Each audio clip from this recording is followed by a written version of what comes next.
can see in the title on this one, you know, this is confinement memories, but there's also programs and stuff in DOC.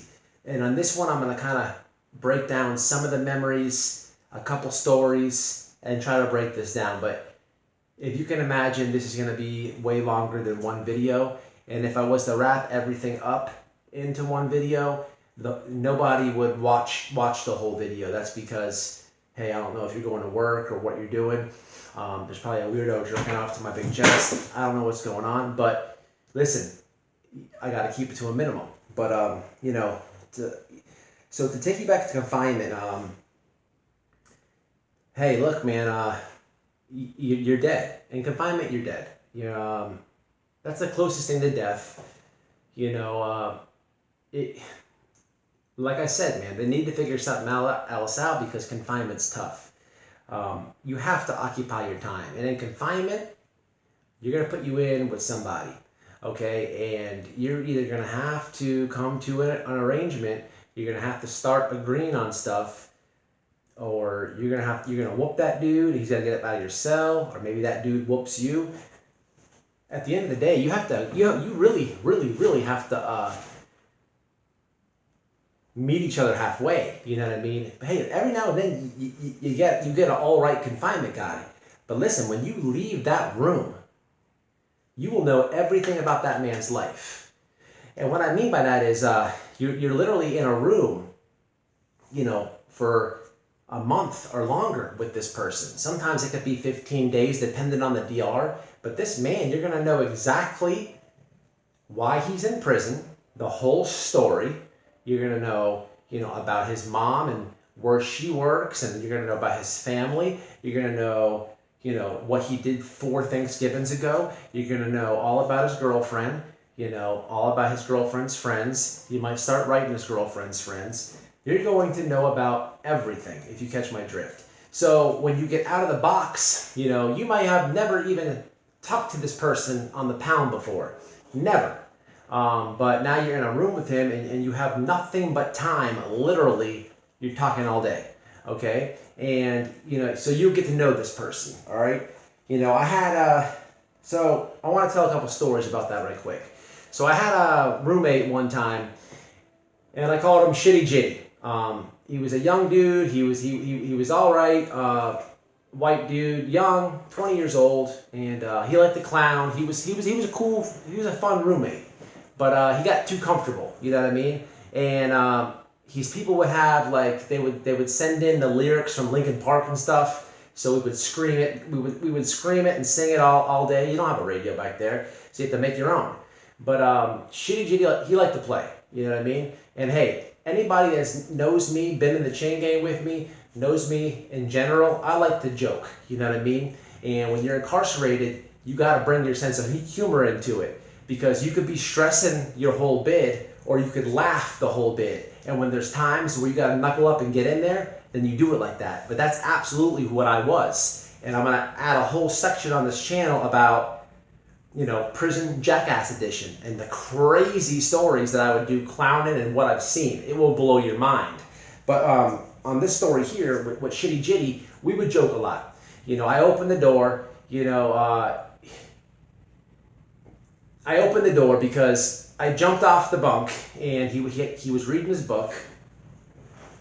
He had a book and he's reading it like this, literally. He's reading it, and I put my ass right here, ripped on him, straight doorknob, and I opened that door. You know what I mean? And mind you, you're in the room with this dude. Okay, you're in the room, so the doors that you open, be careful which ones you open. So Shitty Jitty was young and he used to play a lot. Next thing you know, he's putting his butt in the crack by the bunk bed and he's farting. So I'm laying on the top bunk and I hear, and he literally from the bottom bunk he lifted his little butt up and he pointed it at me. I'm like, oh, this motherfucker. Yeah, but hey, listen, I cranked it up first, and meat and potatoes was, so now we're playing fart games, crazy like. So it got. Hey, look, the kid was younger than me, and he wouldn't stop. I should never open that door. But, he was on the shitter. I'm like, hey, Shitty Jitty, put water on that, bro. He's like, nah, I'm not gonna do it. I'm not gonna do it. I'm like, shitty jitty. Put water on it. And see, we're playing and we're joking, and now he's like taking it to a different level. I don't want to smell that, bro. You know, he's literally taking a shit 2 feet away from me. I'm like, bro, put water on that shit, bro. Now I'm like, I'm done playing with him. I'm about to snipe the shit out of him. But you know, I would mollywop the kid. I won't get no points for it, but still, you gotta straighten the dude now. So he's joking. I said, all right, bro. All right, don't worry about it. I said, don't worry about it. Get backs are a mofo. So sure enough, shitty jitty went to sleep. And in confinement, you have a spork. They give you a spork. That spork is what you're going to eat with every night. You're going to keep 1 cup, and that's it. That's all you have. When the trays come, they give you a tray. You eat with the spork, and then they have a juice thing. You pop your cup out the slab, and you get your juice. So I shit in Shitty Jitty's cup. Literally, I shit in Shitty Jitty's cup. So he woke up, and he woke up somewhere around close to chow. I'm like, hey bro, chow's coming. He's like, bro, what the hell? You fart or something? I'm like, nah, I didn't fart. He's like, what's that smell? I'm like, I don't know, bro. I'm like, hurry up, man, get your cup, bro. They're coming. He went to grab his cup, and he looked like a ghost. He's like, dude, you shit in my cup. I'm like, yeah, remember you didn't put that water on it? He's like, bro, this is messed up. He had a straight shit sandwich. He was mad in his feelings, didn't talk to me for about 3 days. And it was fun because I tortured him. I tortured the dude during the 3 days. He was trying to give me a silent treatment. How do you do that when you can't go anywhere? I'm like, yeah, you're not talking about me. So, you know, I would say things like, hey, Shitty Jitty, what was your first initial reaction in your head when you grabbed that cup of shit? I was just torturing him, okay? See, things like that. You have to kill time. Now, I suggest nobody to do that, but you have to kill time, okay? Now, another time I had a black dude in the room, okay? Now, he was in the GED program. Okay, so let's stop right there for a second. In the state of Florida, they don't have a lot of programs, okay? They don't have a lot of programs. Now, what I mean by that is they have GED because they want to encourage everybody to get a GED while we're in there. And if you don't have a high school diploma or you don't have a GED and you go to prison, you don't have to work. You don't have to work in the kitchen. You don't have to do any other work. Your job is to get a GED. So what that means is you're going to have to go and report to class every day. And somebody like JD, if you check out who's always on the channel on interviews of guys I've been locked up with, JD was a tutor at one point.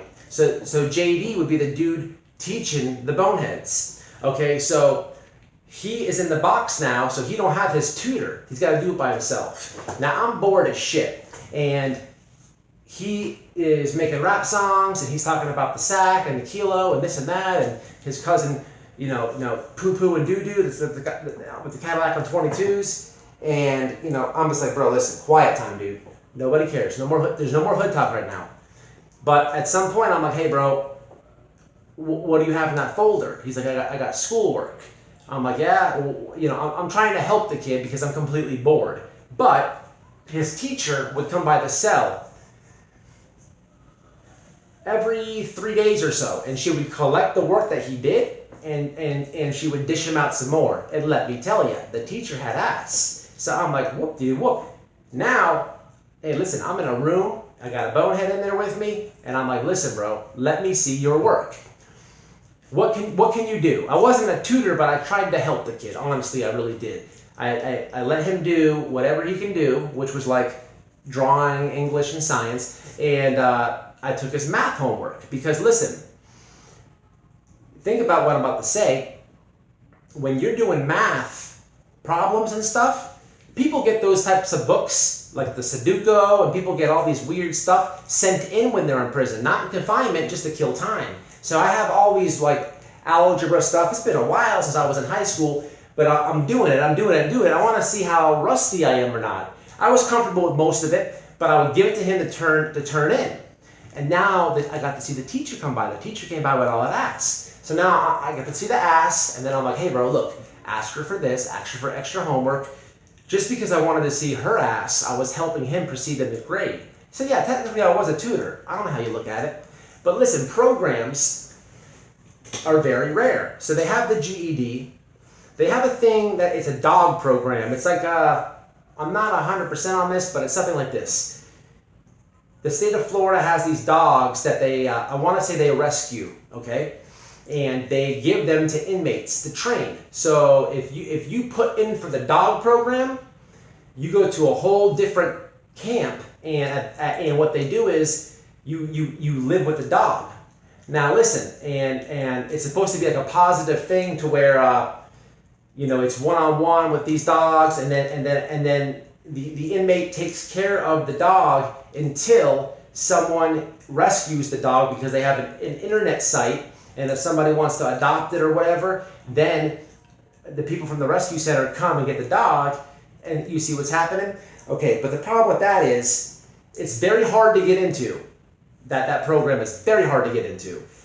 But I was always against it. Because listen, man, you got a bunch of weirdos in prison. I don't know what they're doing with the dog when the cell is closed. No, seriously, I'm not trying to be funny. I don't know what's going on.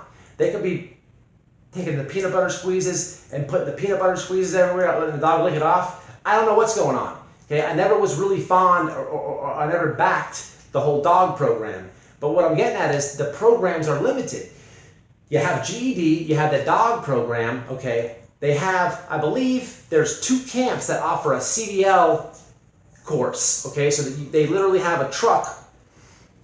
It's got to be over 28,000 pounds, because what's a CDL requirement. Now, yes, everybody knows I drive trucks. I did not get my CDL in prison. I got it on the street, but I wish I could have got it in prison, because it cost me $6,000, okay? But they have I said the dog program is very hard to get into. The CDL program is twice as hard to get into. Everybody and their mom is lined up for this thing, okay? But besides the GED, the dog program, besides the CDL thing, what you're gonna have is something like you have faith-based, okay? Then the other programs are like faith-based, and then you have an NA and an NA/AA program, which means they're going to take you from this facility and they're going to put you to a God camp. They're going to take you from this facility and they're going to put you on a rehab camp. Now, if you complete these programs, it looks good. It looks very good if you're going back to court on an appeal or something. But if you complete the program, it's also good for when you get out and you have CRD probation, and it can knock a little time out. But here's the problem here's the backwards problem with both those two things, okay?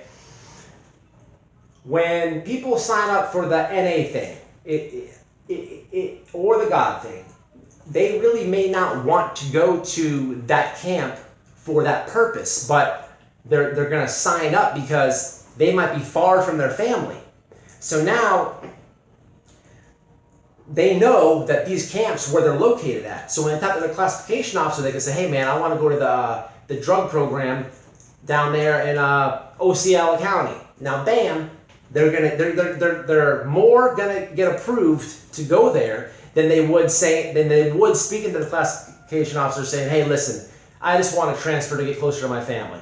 The classification officer will put that in there, but it's at the bottom of the list. Now, if they sign up for the God or the drug, it's going a little bit higher in the list. So it happens. But gangs and stuff are all up on this. So what happens is you have a whole bunch of gangs in an AA class. You have a whole bunch of gangs in a God thing.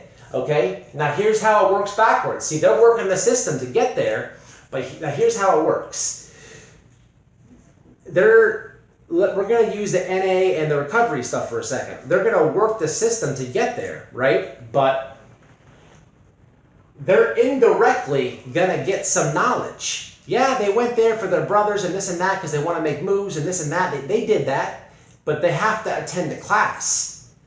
They have to hear somebody say, all the 12 steps. They have to hear,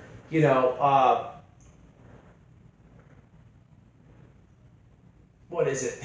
Your shortcomings. They have, your higher power, one day at a time. They have to hear all this stuff. So indirectly, these gang members may be getting some positive aspect out of these programs. Okay, I have a horror story about the recovery thing. Now, when I was in there, I never made one of those camps or anything like that, but I was in a drug dorm at one time, and you have to imagine this. I'm going to try to paint this for you guys. You have a whole bunch of drug addict people, you have a whole bunch of weirdos, you have a whole bunch of people that are in there for the wrong reason, people that don't want to participate, so it's a whole messed up thing rather than a normal NAAA meeting, okay? And one of their things was a touch-up. They call it the touch-up. So what would happen is, the meeting would come in the morning. It was like a group therapy meeting, and they would say like, you know, you have to touch somebody up.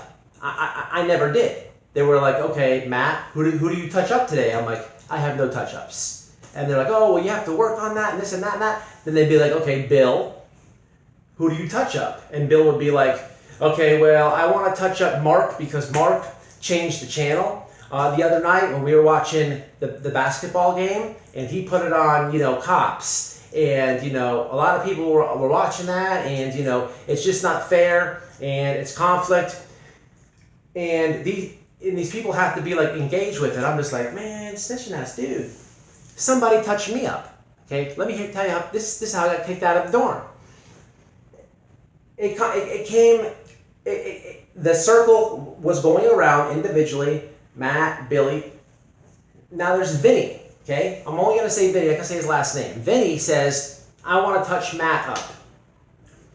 So I'm steaming right now. I'm just looking at the dude. And the counselor's like, well, what do you want to touch him up on, Vinny? He's like, well, last night, you know, last night when it was lockdown, Matt was out watching TV, doing this and that, running around the dorm, and he forgot his tumbler on the table. So I want to touch him up for that. And now the counselor is looking at me, well, Matt, how do you feel about that? And I'm like, man, Vinny's a bitch-ass dude, man. Like, that's all you have to say? A fucking tumbler, bro? Really? And it was a bunch of drama, man. The lady said I don't want to take it as serious, this and that. But you get the picture. This is what these recovery things are in the penitentiary. Shout out to anyone who's in recovery on the streets. This is not a dig. I'm explaining how it is on the inside. Okay? Now there are people that take it serious. And I'm explaining the recovery aspect of these facilities. Now, I'm not even going to go into the God one because I have a whole different video for that. But you know, the problem is this, okay? The problem is this. Now, we talked about confinement, all right? I killed my time doing math, and I actually helped somebody, okay? And hey, that's good, you know. And yeah, I shit the dude's cup, but he should have put water on it. But you have to be able to kill time in confinement. You have to be able to vibe with your roommate. So if you're watching this, you have people in there, I don't suggest you say shit in the cup, but listen, you have to be able to do things. I forgot one thing. When I was in confinement, I would write a church out of Georgia, and they would send me religious pamphlets. Okay, it was a correspondence class, totally free.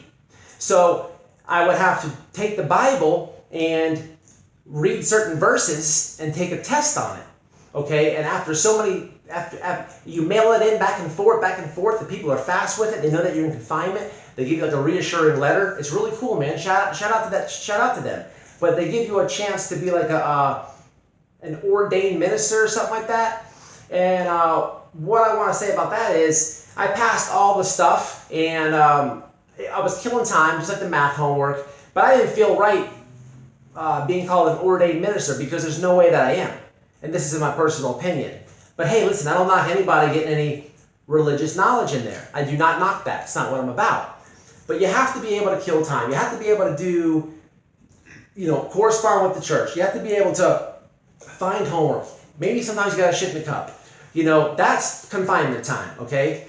But when it comes to the programs, the moral of this one is, you have people in politics nowadays that, you know, shout out to Trump and when he did the prison reform.